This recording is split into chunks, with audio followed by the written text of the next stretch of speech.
Thanks to our deeper understanding of disease biology and technological breakthroughs, we are seeing a new wave of innovative therapies across different modalities. Yet we need to make more progress to be able to achieve the goal of delivering precision health solutions to treat ALS. What are the key elements to deliver the promise of these new modalities as transformative medicines? What are the key roadblocks and excitements ahead? In the next discussion, our panel speakers will share their insights about challenges and opportunities in new modalities. Please welcome Jim Burns, CEO, Lilkana Bio; Clive Svensson, Professor and Executive Director, Board of Governors Regenerative Medicine Institute; and Yibhash Mokapata, Managing Partner, Sound Bio Ventures. Well, thank you to Wuxi for hosting us today. And in this panel, we talk about new modalities for ALS and neuromuscular disease therapy. We have two very eminent panelists who approach the world from different viewpoints, given their seats and vantage point. So far in the conference, you have heard about or will hear about the broader trends in ALS, granular understanding of the disease biology, new therapies that are coming online, and very importantly, translational work that's going on as a general direction to better understand disease, ultimately, so that patients can benefit out of the new therapies that are being discovered. So with this specific panel, what we will do is pick the brains of Jim Burns and Clive on the new modalities of therapies that are coming on. What do we mean by new modalities of therapies? We will primarily touch on cell therapy, gene therapy and editing, and RNA-based therapies. And this, as you can understand, historically, most of the therapies have either focused on small molecule approaches or antibodies and so on. But this is a new, as with many diseases, ALS too, is getting to a point where these new modalities of therapies are being discovered and being developed. Let's start with introductions. Jim, maybe you can give a quick intro about yourself and your professional background for the benefit of the audience, followed by Clive. Yeah, thanks, Bash. I appreciate that. And first of all, I'm also really happy to be here. I think this is such an important topic. And I'm the CEO at Lilkana Bio, and we're really excited about the approaches that we're taking for trying to address a familial form of ALS. But before I get to that, I've been the CEO of Lilkana Bio for a little bit over 2.5 years, and the company is a private company, and it was the brainchild of Gene Yao over at UCSD, right down the street from where I'm standing right now.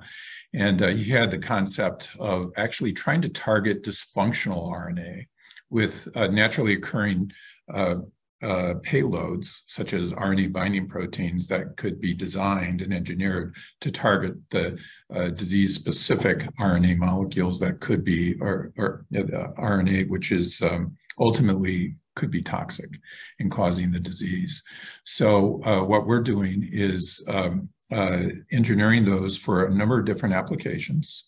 And in the neuromuscular space and neurodegenerative diseases, that's where we're starting. And what's different about the approach that we're taking is that we're also delivering these by gene therapy. So our premise here is to be allele selective for the disease-causing RNA, spare the wild type where we can do that, to be able to have a durable response with a single administration via the gene therapy. And there's another very important feature of this is the ability to do what we call multi-targeting, which I'll get back to, which we're also really excited about. We're a 75 employee company at this point in time. I mentioned that we're a private company, and we're at the stage where we're generating leads and advancing towards IND-enabling studies in the neuromuscular and neurodegenerative area. Thank you. Clive? I direct the Board of Governors Regenerative Medicine Institute at Cedars-Sinai in Los Angeles. Yeah, very interested to be in this session, and I think complementary to what you just heard from Jim. Our approach has been more along the lines of sporadic ALS. Now, what we do know in ALS is that the motor neurons obviously die. That's what causes the disease. There's a feeling now that these neurons die in part because they lose support cells called astrocytes. Now, astrocytes are very important in the brain. They actually control the blood-brain barrier. They protect the motor neurons. So we've really been focusing on a combined stem and gene therapy approach to replace the astrocytes in ALS patients. We derived a way of growing fetal-derived astrocytes from fetal tissue, fetal brain, but they didn't have a large protective effect on the motor neurons. We since found that actually there's another factor called GDNF, a growth factor, which is known to protect motor neurons from death. So when we combine those two things, GDNF doesn't get into the brain or spinal cord, it doesn't get across the blood-brain barrier. So we thought, could we use the astrocytes as a Trojan horse, transplant the astrocyte precursor, but engineer it using gene therapy, it's called ex vivo gene therapy, to produce GDNF.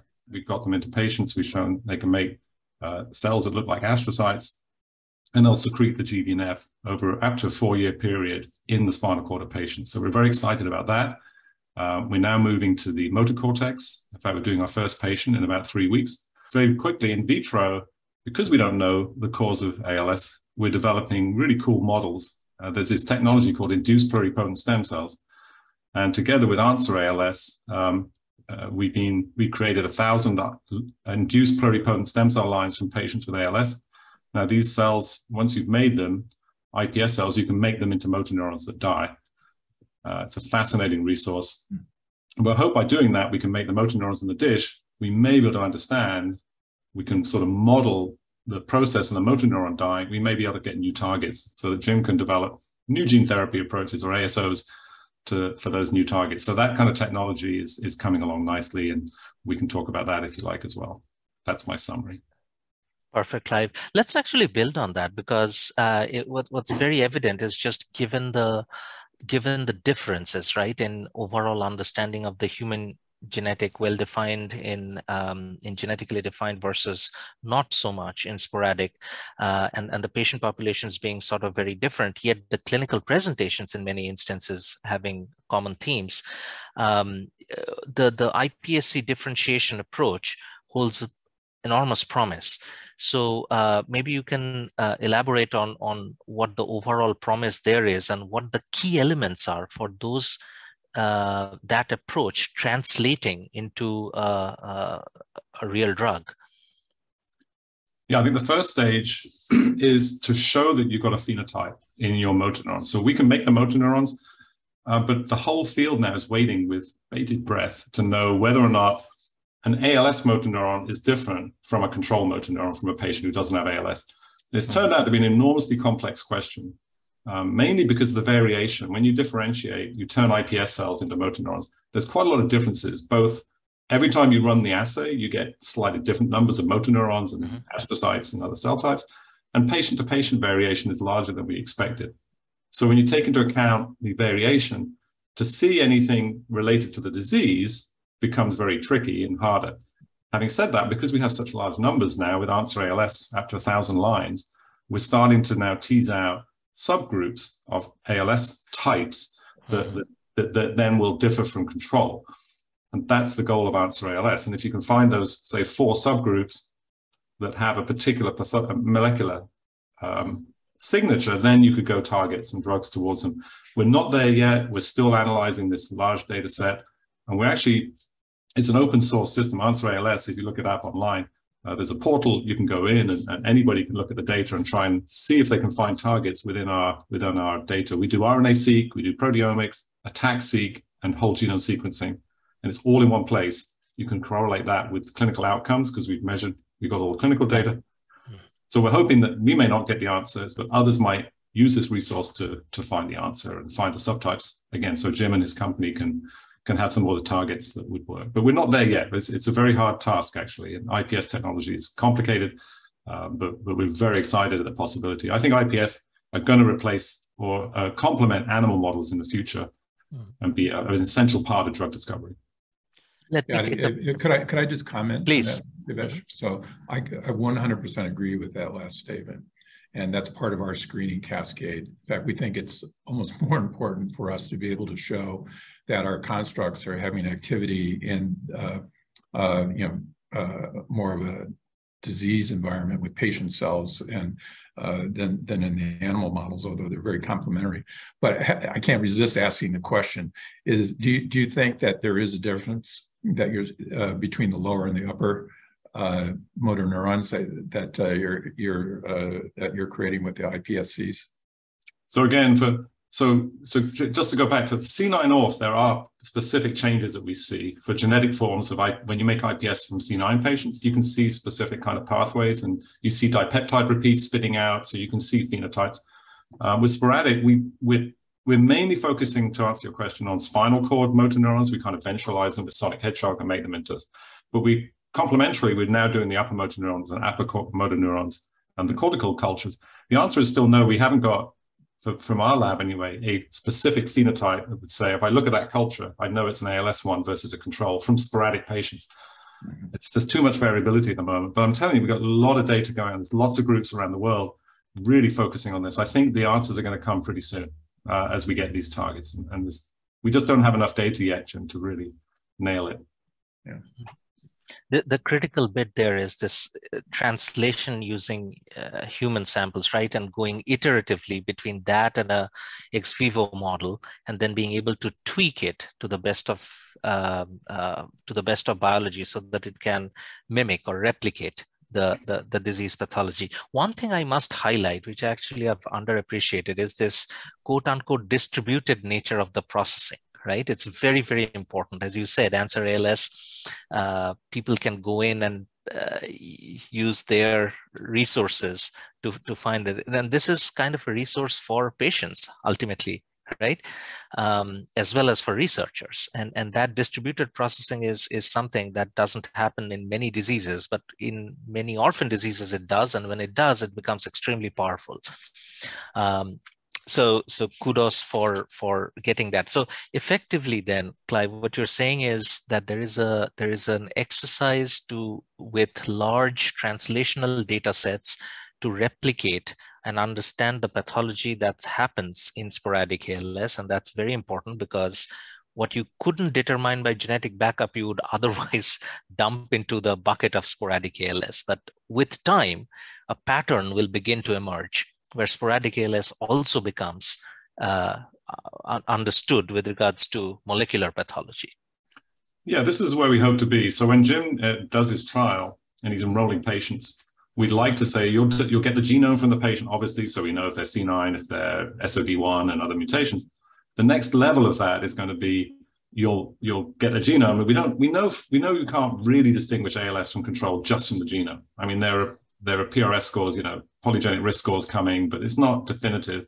Mm-hmm. I think the next level will be from his 10 patients in a small trial, you'll make IPS lines and you'll make their either cortical neurons or motor neurons, and you'll be able to select the patients that you predict will work, because you'll be able to try your drug, like Jim just said, on those lines before you enroll the patient into the trial. That's the next generation of clinical trials that we've got to get to. We're a long way off that, but I think all of us are working to that precision kind of health idea in ALS, and not just bucket everybody, because that's what we do now. If their vital capacity is this and that, their exclusion criteria, we're doing that right now for a trial. We've got to be more sophisticated, right? Because that's just, not where we are with the molecular techniques that we have.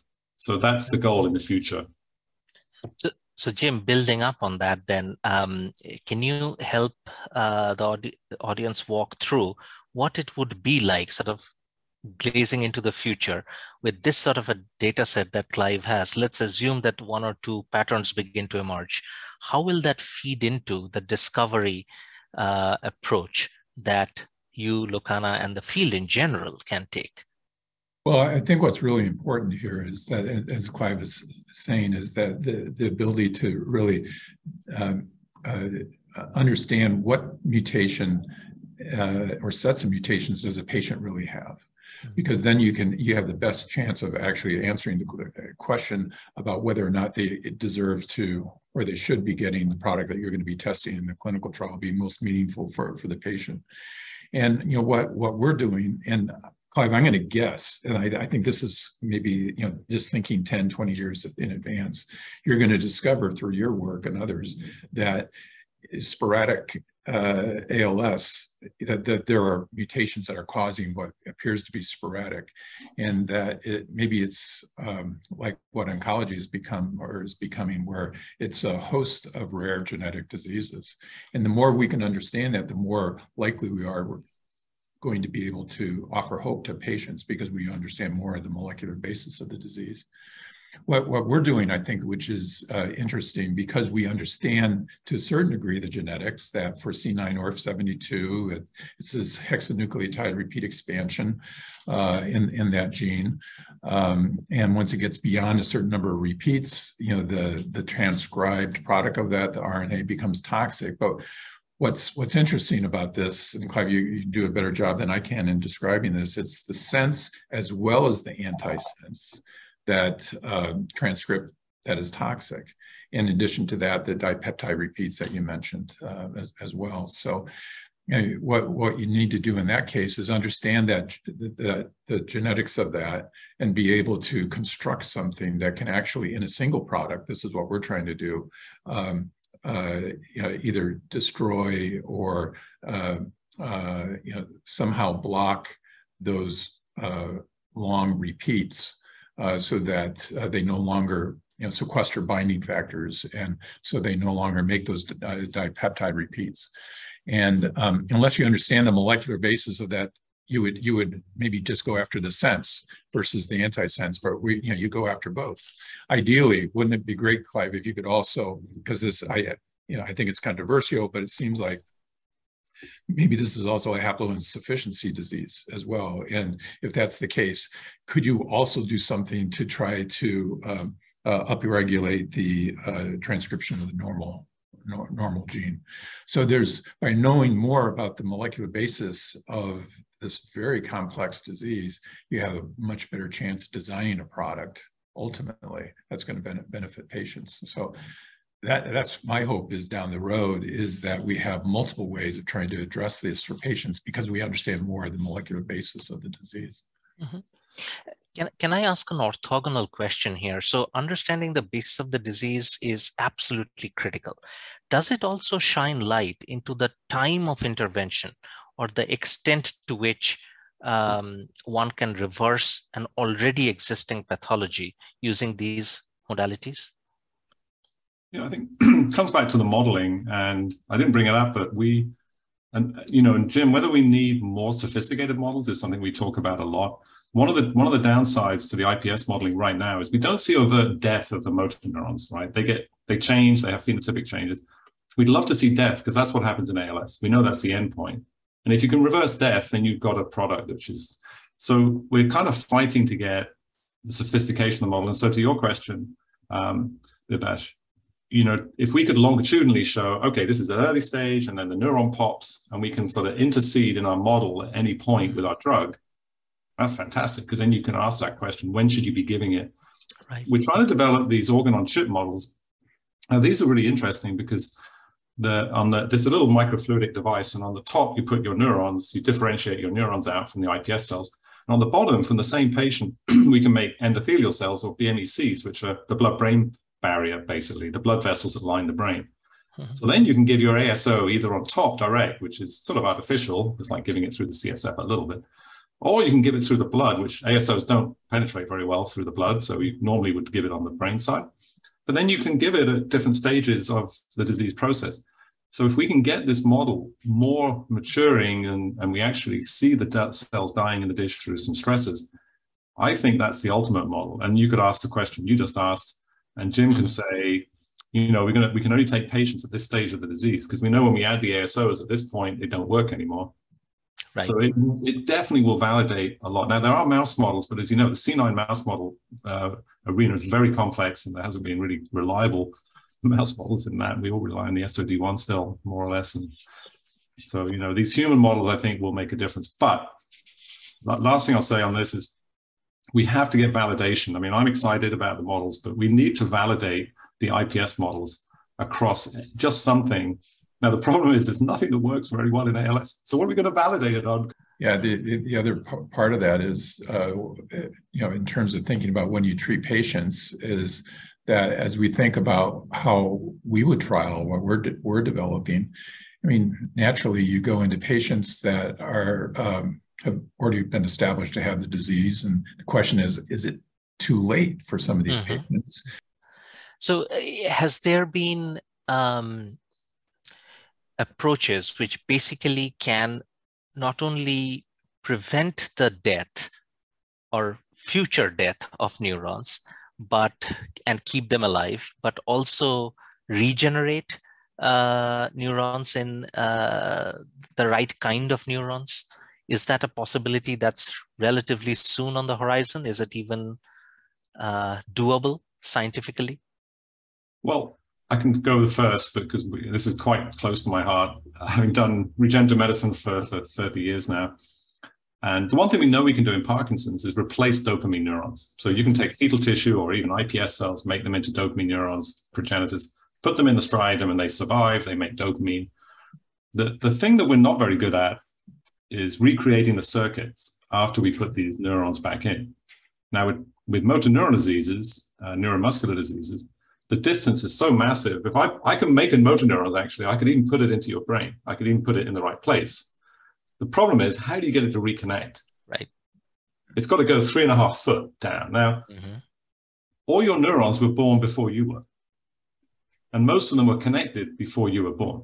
In other words, you know, neurodevelopment is amazing. Everything connects up and then you kind of stretch. So we're asking the impossible almost to get in a human brain, the upper motor neuron to reconnect out. So I feel like that's true, obviously, for a lot of different neural circuits. So making interneurons may be different, you know, the short neurons, but I think we're really tasked in motor neuron diseases, which is why we went the astrocyte route. Let's protect the neurons that you've got. I think that's more likely to work in my lifetime. Once someone's clever enough to generate a motor neuron, maybe there's a fiber tract that it can find and put an axon all the way down. It's been hard to do that in mice even. Right. So, but boy, I'd love to be able to do it. I think regenerative medicine technology is moving in the future. My graduate students, hopefully in 40 years, will be doing it, but it's hard right now. Right. No, understood.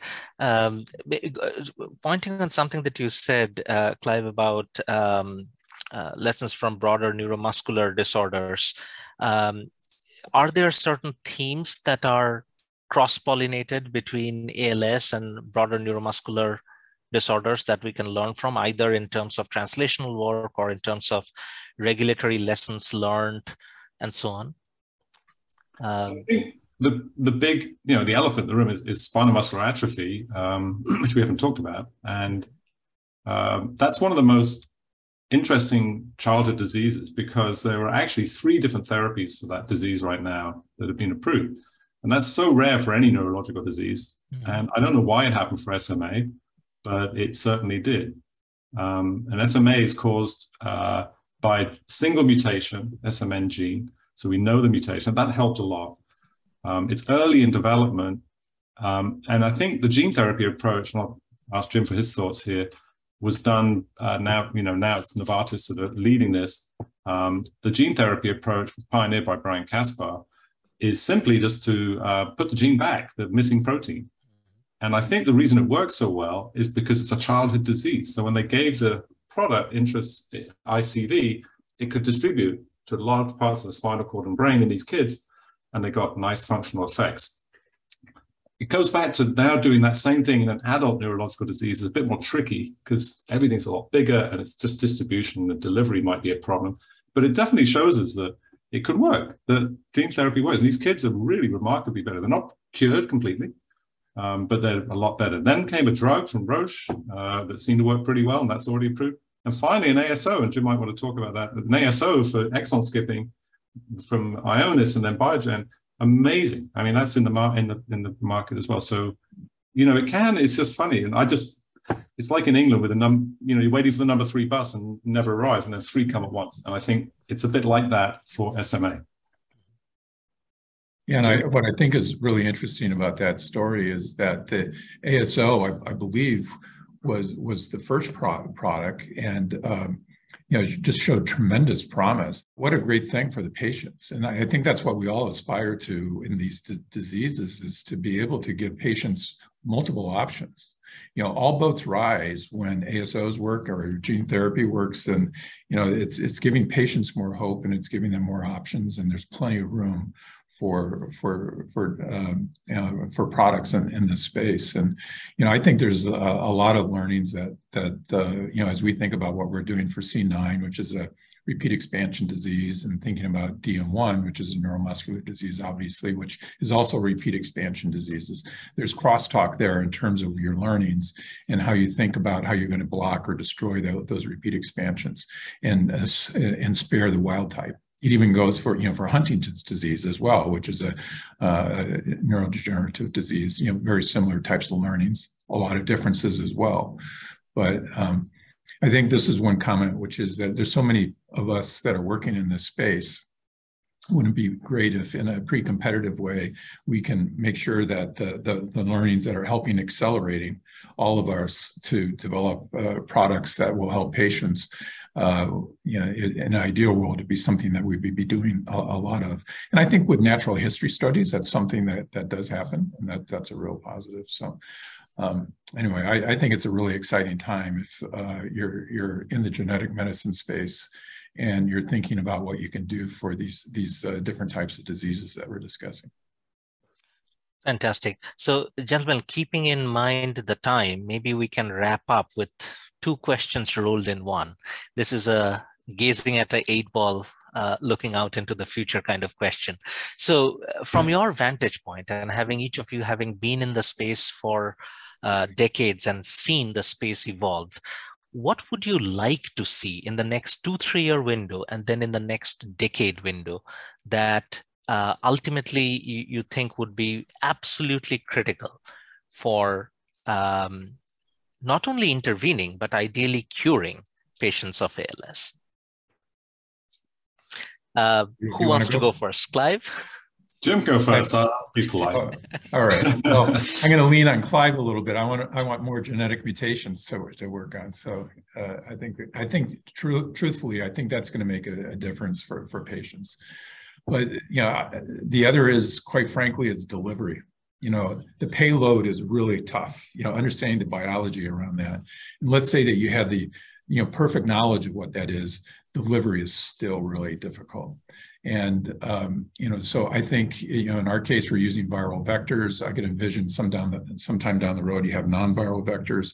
But I think what makes this this area really interesting in the future is if we have improved ways of delivering either systemically or locally to get better targeting to the areas where you need to get to, whether it's to the motor neurons or in the case of FTD, right? Because C9orf72 also is involved with the familial FTD, how you distribute it more broadly within the brain. So I think that's a big challenge for us in the future.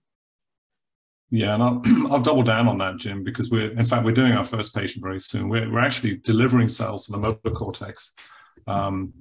And that paradigm could be used to deliver drug, AAVs or even ASOs directly into certain specific regions. Because one of the problems with gene therapy is the off-target effects, right? And it's the same with CRISPR. It's that other elephant in the room, which is off-target. Yeah. So I think if we can do more trials innovatively with neurosurgeons love to put stuff back. They're used to taking stuff out. But they can inject a drug or a gene or something, it's possible. And I think people don't go that delivery route. The nice thing with that is you limit the off-target effects, because if you just put in one part of the brain, that's where the drug is. You can actually look at that with imaging as a biomarker and focus on that area in a patient. And these ALS patients really want you to try these innovative approaches. There are very innovative ways we can progress with small trials, with new gene constructs across many patients. And I think we should be more innovative over that and not so scared to it's brain surgery, but it's actually the only way we can understand more about the disease. And the last thing I'll say is these platform trials that MGH is running now that they've used in cancer, I think are going to enable us to look at more products faster, because this old trial design is just not you doing it for ALS. We need to go into the cancer model, go for platform trials. That's where you have 10 different drugs with one placebo group that covers all of those different patient groups.